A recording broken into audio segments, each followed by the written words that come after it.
நம்ம கூட நம்ம பேனல்ல இருக்கிற சைக்காலஜிஸ்ட் இருக்காங்க, மிஸ் வெனிலா. வாங்க. இந்த மாதிரி கேசஸ் நீங்க பாக்குறது உண்டா?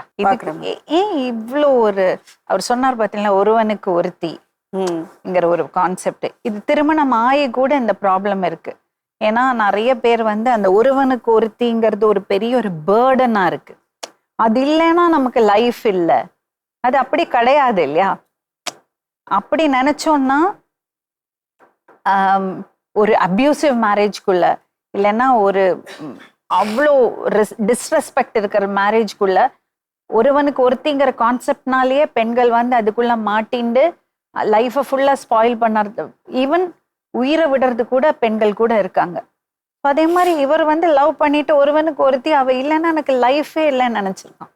இதுக்கு என்ன காரணம்? அவங்க பேசும்போது நான் பார்த்ததும் சரி, இப்போ இருக்கிற ஜென்ரேஷன்லையுமே சரி, இந்த லவ்வை ஆக்சுவலாக அவங்க வேற மாதிரி புரிஞ்சுக்கிறாங்கன்றது தான் என்னுடைய அண்டர்ஸ்டாண்டிங். ஏன்னா லவ்ல எப்போவுமே ஒரு மெச்சூரிட்டி இருக்கணும்.